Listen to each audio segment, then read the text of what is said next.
नमस्ते दोस्तों, स्वागत है आपका हमारे इस नए वीडियो में। आज हम देखेंगे कि 1900 का भारत कैसा था। 19वीं सदी खत्म हो चुकी थी, लेकिन उसकी छाया अभी भी भारत पर भारी थी। यह वो भारत था जो पूरी तरह अंग्रेजी राज के अधीन था। यह वो भारत था जो आर्थिक रूप से थका हुआ था, सामाजिक रूप से बटा हुआ था, लेकिन भीतर ही भीतर जाग रहा था। अगर आप इतिहास को सिर्फ पढ़ना ही नहीं बल्कि उसे महसूस करना चाहते हैं तो वीडियो को लाइक ज़रूर कीजिए और आखिरी तक ज़रूर देखिए, क्योंकि आज हम समझेंगे कि 1900 का भारत कैसा था। उस समय के लोग कैसे थे, क्या सोचते थे और क्या महसूस करते थे। 19वीं सदी में क्या भारत क्या करता था। अंग्रेजी राज पूरी तरह स्थापित हो चुका था। 1857 के बाद कंपनी शासन समाप्त हो गया था और अब भारत सीधे ब्रिटिश क्राउन की स्थिति के अधीन था। दिल्ली में अब मुगल सत्ता नहीं थी बल्कि ब्रिटिश वाइसराय का शासन था। लॉर्ड कर्जन उस समय वाइसराय हुआ करते थे। एकांतवाद, कठोर और अपनी श्रेष्ठता पर अधिक उनका मानना था। भारत को अगले 100 साल तक ब्रिटिश शासन की जरूरत होगी, ऐसा वो कहते थे। प्रशासनिक ढांचा पूरी तरह से अंग्रेजों के नियंत्रण में था। Indian civil services ICS British साम्राज्य की रीढ़ थी। ऊपर से सभी महत्वपूर्ण पद, कलेक्टर, कमिश्नर, जज, पुलिस अधीक्षक सब अंग्रेज अधिकारियों के पास थे। भारतीयों को निचले प्रशासनिक पदों पर सीमित रखा गया था। क्लर्क, मुंशी, अनुवादक, रिकॉर्डर, कीपर ऐसे पद उन्हें दिए जाते थे। उन्हें अधिकार नहीं थे, बस आदेश पालन करने की भूमिका दी गई थी। कानून का ढांचा आधुनिक दिखता था। अदालतें थी लेकिन कानून की किताबें, न्याय व्यवस्था सब अंग्रेजों के हाथों में था। लेकिन न्याय बराबरी का बिल्कुल नहीं होता था। नस्लीय भेदभाव किया जाता था। अगर किसी अंग्रेज ने भारतीयों पर अत्याचार किया तो हल्की से हल्की सजा होती थी या फिर सजा भी नहीं होती थी, लेकिन भारतीयों को उसके विपरीत कठोर दंड दिया जाता था। अदालतों में भी दो तरह की व्यवस्थाएं बनाई गई थी, एक साहब के लिए और दूसरा कारकुनों के लिए, भारतीयों के लिए। 1900 का भारत राजनीतिक रूप से शांत दिखाई देता था, लेकिन यह शांति की सतह 19वीं सदी के अंत में भारतीय राष्ट्रीय चेतना का जन्म हो चुका था। 1885 में भारतीय राष्ट्रीय कांग्रेस की स्थापना हो चुकी थी। AU दादा भाई नौरोजी, सुरेंद्रनाथ बैनर्जी, गोपाल कृष्ण गोखले जैसे नेताओं ने इस मंच को खड़ा कर दिया था। शुरुआत में यह सिर्फ एक मंच था जहां पढ़े लिखे भारतीय अंग्रेजी शासन से सुधारकों की मांग करते थे। तत्काल आज़ादी नहीं मांगी जा रही थी बल्कि अधिक प्रतिनिधित्व, अधिकार और प्रशासन में हिस्सेदारी चाहते थे। उनका तरीका विनम्र था, याचिकाओं और प्रस्तावों का था। वे मानते थे कि अंग्रेज न्यायप्रिय है और उचित मांग पर निश्चित वो सुन पाएंगे, लेकिन अंग्रेजी शासन भारतीयों को बराबरी देने के लिए तैयार नहीं था। कांग्रेस के प्रस्तावों को या तो नज़रअंदाज किया जाता या फिर उनका मजाक उड़ाया जाता था। अंग्रेज अखबारों में कांग्रेस को बाबुओं की सभा कहा जाता था, लेकिन धीरे धीरे कांग्रेस के भीतर भी एक नई पीढ़ी उभर रही थी। बाल गंगाधर तिलक, लाला लाजपत राय, बिपिन चंद्र पाल, यह लोग याचिका की जगह प्रतिरोध करने में विश्वास रखते थे। स्वराज हमारा जन्मसिद्ध अधिकार है, यह नारा भी जोर पकड़ने लगा था, लेकिन उसकी जड़ें 19वीं सदी के आसपास ही लगी हुई थी। अगर हम 19वीं सदी के भारत को सामाजिक दृष्टि से देखते हैं तो यह एक विरोधाभास भरा समाज दिखाई देता था। एक और शहरों में अंग्रेजी स्कूल थे, रेलवे स्टेशन थे, टेलीग्राफ लाइनें थी और उपनिवेशिक भारत इमारतियों में भारत था। कोलकाता में विक्टोरिया मेमोरियल की निर्माण का शुरुआत की जा चुकी थी। ब्रिटिश साम्राज्य की भव्यता का प्रतीक वो बनने वाला था। बॉम्बे में गौथिक शैली की इमारतें खड़ी कर दी गई थी। मद्रास में मरीना बीच अंग्रेजों का पसंदीदा स्थान बन चुका था। दूसरी ओर गांव में वही सदियों पुरानी जीवन शैली, बैलों से हल चलाते हुए किसान, मिट्टी के घर, मानसून पर निर्भर खेती और भारत की लगभग 85% आबादी गांव में रहती थी। करीब 29 करोड़ की आबादी, सिर्फ 4 करोड़ लोग शहरों में थे। गांव में बिजली नहीं थी, पक्की सड़कें नहीं थी, अस्पताल नहीं थे। यहाँ तक कि उनके लिए ब्रिटिश राज का मतलब था लगान वसूलना।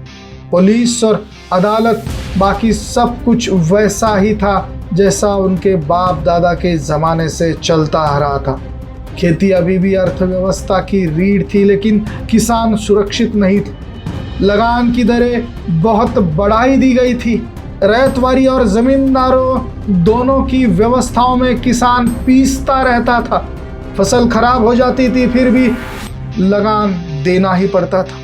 1899 और 1900 के अकाल ने मध्य भारत, राजपूताना, गुजरात, उड़ीसा और बंगाल के कुछ हिस्सों को बुरी तरह से तबाह कर दिया था।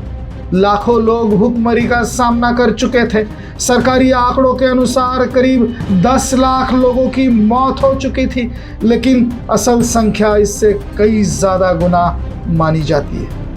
इस अकाल के दौरान भी अनाज का निर्यात पूरी तरह बंद नहीं हुआ था।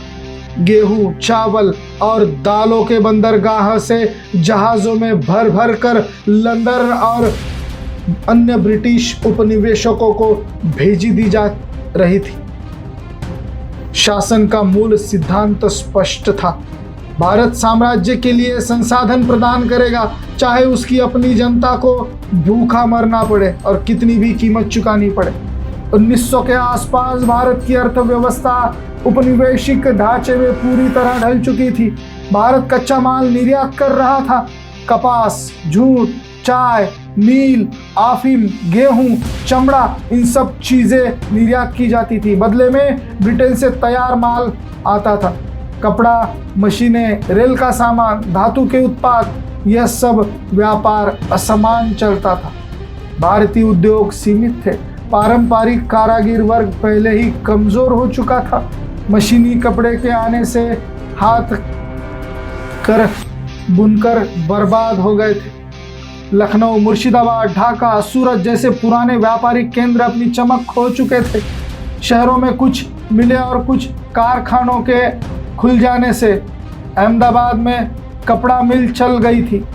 बॉम्बे में जमशेदजी टाटा ने स्टील का प्लांट लगाने की योजना शुरू कर दी थी। कोलकाता में जूट के मिल खुल गई थी, लेकिन इनका स्वामित्व या तो अंग्रेज़ों के पास था या बड़े भारतीय पूंजीपतियों के पास था, जो उपनिवेशिक व्यवस्था से टकराने की बजाय उसमें जगह बना रहे थे। आम भारतीय मजदूर काम की स्थिति में भयानकता थी। लंबे लंबे घंटों तक काम करवाया जाता था। उन्हें वेतन नहीं मिलता था। मजदूरों को बहुत तकलीफ दी जाती थी और इसी में ब्रिटिश इंडिया में धन की बहिर्गमन, ड्रेन ऑफ वेल्थ का सिद्धांत पेश किया गया। उन्होंने जनगणनाओं से साबित किया कि भारत से हर साल करोड़ों रुपए ब्रिटेन भेजे जा रहे थे। वेतन, पेंशन, व्यापारिक मुनाफे ब्याज के रूप में वसूल किए जा रहे थे। यह विचार धीरे धीरे शिक्षित भारतीयों तक पहुंचाया गया था। गरीबी केवल प्राकृतिक कारणों से नहीं बल्कि व्यवस्थित आर्थिक शोषण का परिणाम बन चुकी थी। अगर हम 1900 का शहरों को देखें तो कोलकाता, बॉम्बे और मद्रास ये प्रमुख केंद्र बन गए थे। कोलकाता प्रशासनिक राजधानी बनाया गया था। वहाँ बड़े सरकारी भवन, क्लब और अंग्रेजी बस्तियाँ थी। गवर्नमेंट हाउसेस थे, हाई कोर्ट था, टाउन हॉल था। यह सब ब्रिटिश सत्ता के प्रतीक बन गए थे। यहाँ अंग्रेज अफसर अपनी दुनिया में मशगूल रहते थे और अपना जीवन आनंद से व्यतीत करते थे। घुड़सवारी, गोल्फ, शाम की पार्टियां, क्लबों में ड्रिंक्स, ये सब किया जाता था। भारतीयों का वहाँ प्रवेश वर्जित था। इसके अलावा नौकरों को उन्हीं शहरों के भारतीय मोहल्लों में रखा जाता था। भीड़ भाड़ वाले, अस्वच्छ, सीमित सुविधाओं वाले, गंदी गलियों वाले, खुली नालियों वाले, बीमारियों की खतरे वाले जगह पर भारतीय रहते थे। हर वक्त हैजा, प्लेग, मलेरिया ऐसी बीमारियां आम हो गई थी। 1996 और 97 में बॉम्बे में प्लेग फैल गया था, जिससे हजारों लोगों की जान चली गई थी। सरकार ने सख्त उपाय किए थे, लेकिन वो भी दमनात्मक थे, अपमानजनक थे। घरों की जबरन तलाशी, मरीजों को अलग थलग रखना। अंग्रेज और भारतीय एक ही शहर में रहते थे, लेकिन दोनों की दुनिया अलग अलग होती थी। एक तरफ बिजली थी, पानी था, बगीचे थे, बंगले थे, दूसरी तरफ अंधेरे मकान थे। भीड़ भाड़ वाली जगह थी, गरीबी थी। यह सिर्फ आर्थिक भेद ही नहीं था, यह नस्लीय अलगाव था। रेलवे 1900 तक पूरे भारत में फैल चुकी थी। करीब 400 किलोमीटर की रेलवे लाइन बिछाई गई थी। यह औद्योगिक प्रगति का प्रतीक मानी जाती थी, लेकिन इसका असली उद्देश्य था संसाधनों को बंदरगाह तक तेजी से पहुंचाना और सैनिकों की आवाजाही आसान बनाना। रेलवे ने भारत को भौगोलिक रूप से जोड़ दिया था, लेकिन आर्थिक लाभ मुख्यतः ब्रिटेन को हो रहा था।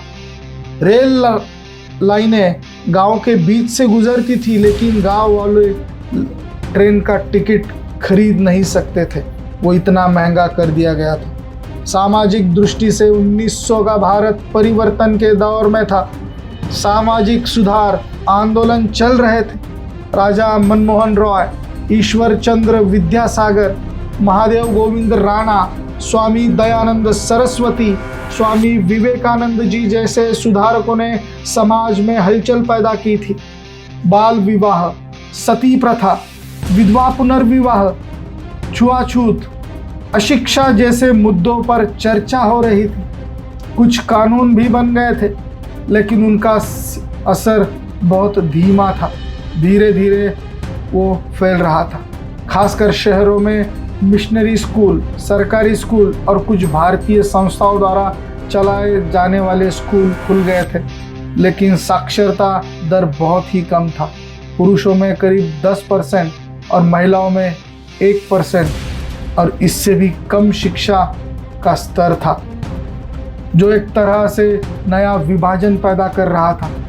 अंग्रेजों का अभिजात्य वर्ग, अनपढ़ जनता, एक नया मध्यम वर्ग उभर रहा था। शिक्षक, वकील, पत्रकार, क्लर्क, डॉक्टर, यही वर्ग आगे चलकर राजनीतिक आंदोलन का आधार बने। यह लोग अंग्रेजी पढ़े लिखे, पश्चिमी विचारों से परिचित हो गए, लेकिन अपनी जड़ों से भी वो जुड़े रहे। इसमें से कई लोग ब्रिटिश उदारवाद को आदर्शों, स्वतंत्रता, समानता, न्याय की बात करते थे और सवाल उठाते थे कि अगर यह सिद्धांत सही है तो भारत में क्या ये लागू नहीं हो सकता। लेकिन समाज में विभाजन इतना गहरा था, जाति व्यवस्था मजबूत थी, ऊंची और नीची जातियों के बीच दूरी बनाई गई थी, छुआछूत सामान्य बात थी, दलितों को मंदिरों में, कुओं से, स्कूलों से दूर रखा जाता था, सामाजिक गतिशीलता लगभग असंभव कर दी गई थी। अंग्रेजों ने भी इसमें फूट डालने का काम किया था। फूट डालो और राज करो की नीति अंग्रेजों ने अपनाई थी। धार्मिक और सामाजिक विभाजन को उन्होंने हवा दी थी। 1871 की जनगणना शुरू करके अंग्रेजों ने जाति और धर्म के आधार पर लोगों को वर्गीकृत कर दिया था। हिंदू मुस्लिम भेद को राजनीतिक रूप देने की प्रक्रिया धीरे धीरे शुरू हो चुकी थी। 1906 में मुस्लिम लीग की स्थापना होने वाली थी। अंग्रेज जानते थे कि एकजुट भारत उनके लिए खतरा होगा, इसीलिए वो समुदायों के बीच दरारें पैदा करने की हर मुमकिन कोशिश करते रहते थे। 1900 के दौर में भारतीय से प्रेस और पत्रकारिता की शुरुआत हो चुकी थी। बंगाली अमृत बाजार पत्रिका, केसरी, मराठा ऐसे समाचार पत्र अंग्रेजी शासन की नीतियों की कड़ी आलोचना करने लगे थे। तिलक जी ने केसरी खास तौर पर मुख्य हथियार बनाया था। लोग जान रहे थे सिर्फ उनकी समस्या नहीं थी, पूरा देश एक व्यवस्था से जुड़ रहा था। दादा भाई नौरोजी जी ने, गोपाल कृष्ण गोखले जी ने, रमेश चंद्र दत्त जी जैसे विद्वानों ने आर्थिक शोषण को सामने रखा। उन्होंने तथ्यों और आंकड़ों से साबित किया कि भारतीय व्यवस्थित रूप से गरीब भारतीयों को बनाया जा रहा है। यह विचार धीरे धीरे लोगों तक पहुंचाया गया। सांस्कृतिक स्तर पर भी जागरण किए गए। साहित्य, कविता और नाटक के माध्यम से राष्ट्रवाद की भावना यह चरम पर पहुंचाई गई। चट्टोपाध्याय जी का वंदे मातरम गीत लोकप्रिय हो गया। रविंद्रनाथ टैगोर जी ने अपनी कविताओं से बंगाली मानस को झकझोर कर दिया। हरिश्चंद्र जी ने हिंदी में नवजागरण की शुरुआत की। बंगाल, महाराष्ट्र और पंजाब जैसे क्षेत्रों में राजनीतिक चेतना तेज हो रही थी। हालांकि 1900 में अभी व्यापक जन आंदोलन शुरू नहीं हुआ था, लेकिन असंतोष की नींव तैयार कर दी गई थी। अगर हम आम आदमी की जिंदगी के देखें तो वह एक कठिन और पूरी तरह निराश जिंदगी थी। गांव में लोग खेती करते थे, मेलों में जाते थे, त्योहार मनाते थे। होली, दिवाली, ईद, बैसाखी, यह त्योहार जीवन में रंग भरते थे। परिवार संयुक्त थे, बुजुर्गों का कहा सम्मानजनक था, रिश्तों की गर्माहट थी। जीवन सरल था लेकिन असुरक्षित भी। बीमारी, अकाल, कर और कर्जे से हमेशा खतरा बनाया रहता था। महिलाओं की स्थिति जटिल हो चुकी थी। एक और शिक्षा धीरे धीरे कुछ उच्च वर्गों में पहुंच रही थी, दूसरी ओर अधिकांश महिलाएं घरेलू दायरे में सीमित थी। पर्दा प्रथा, बाल विवाह प्रथा, विधवाओं की दयनीय स्थिति, इन सब चीज़ों से महिलाओं का बहुत बुरी तरह से हाल हो रहा था। यह सब सामाजिक वास्तविकता थी। सामाजिक सुधारकों ने चर्चा की, शहरों में यही चर्चा होने लगी, लेकिन गांव में बदलाव बहुत धीमे स्वरूप से आ रहा था। फिर भी कुछ साहसी महिलाएं सामने आई। पंडिता रमाबाई, सरोजिनी नायडू, एनी बेसेंट, इन जैसी महिलाओं ने समाज में अपनी जगह बनाई। वो शिक्षा, सामाजिक सुधार और राजनीतिक जागरूकता की वकालत कर रही थी। लेकिन यह अपवाद भी था, नियम नहीं। 1900 का भारत बाहरी रूप से शांत था लेकिन भीतर से बदल रहा था। अंग्रेजी शासन मजबूत दिखाई दे रहा था, लेकिन पहली बार भारतीयों में यह भावना पैदा हो रही थी कि यह शासन ना तो न्याय संगत है और ना ही स्थायी है। राजनीतिक संगठन, प्रेस, शिक्षा और सामाजिक सुधार, यह सब आने वाले विस्फोट की तैयारी कर रहे थे। 20वीं सदी की शुरुआत में भारत एक मोड़ पर खड़ा था। वह अभी भी पूरी तरह गुलामी में था, लेकिन उसकी चेतना जाग रही थी। वह आर्थिक रूप से निर्भर था, लेकिन मानसिक रूप से सवाल पूछने वाला भारत था। अगले कुछ दशकों में कांग्रेस के नरम और गर्म दिल का विभाजन हो गया। स्वदेशी आंदोलन शुरू हुआ। 1905 में बंगाल विभाजन हो गया और उसके खिलाफ जबरदस्त प्रतिरोध देखने को मिला। 1919 में जालियनवाला बाग हत्याकांड हुआ। 1920 में असहयोग आंदोलन छेड़ा गया। 1930 में नमक सत्याग्रह किया गया। यह सब आने वाले दिनों के लिए बहुत महत्वपूर्ण थे, लेकिन इन सब की जड़ें 19वीं सदी के आसपास में मिलती है। 19वीं सदी का भारत ना पूरी तरह से टूटा था, ना पूरी तरह से जागा था। वह संक्रमण में था। एक ऐसे दौर में था जहां पुरानी परंपराएं और नई सोच टकरा रही थी। अंग्रेजी राज अपने चरम पर था, लेकिन उनकी जड़ें भीतर से कमजोर हो चुकी थी। यह समय वो समय था जब भारत अपनी पहचान खोज रहा था, अपनी आवाज ढूंढ रहा था।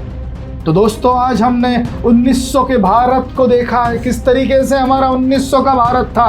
हम केवल गुलाम ही नहीं दिखते थे, हम एक सामाजिक असंतुलन की पहचान थे। धीरे धीरे खुद को हमने मजबूत बनाया है। यह वह भारत है जिसने 19वीं सदी की मार को झेला है, लेकिन 20वीं सदी की लड़ाई को भी खुद के कंधों पर रखा है। यह वो दौर था जब आग धीरे धीरे सुलग रही थी। अब लपटें नहीं थी, लेकिन धुआं साफ दिखाई दे रहा था। 19वीं सदी का भारत हमें सिखाता है कि बदलाव रातों रात नहीं होता, वह धीरे धीरे छोटे छोटे प्रयासों से होता है, विचारों से होता है, सवालों से होता है। और यही बात हमें अपने जीवन भर याद रखनी होगी। बड़े आंदोलन की शुरुआत एक चुप्पी तोड़ने से होती है, एक कलम उठाने से होती है, एक मंच बनाने से होती है। अगर आपको इतिहास की गहराई महसूस हो रही है और ये कहानियाँ पसंद आ रही है तो कृपया सब्सक्राइब ज़रूर करें। हम ऐसी ही कहानियाँ आपके लिए लेके आते हैं।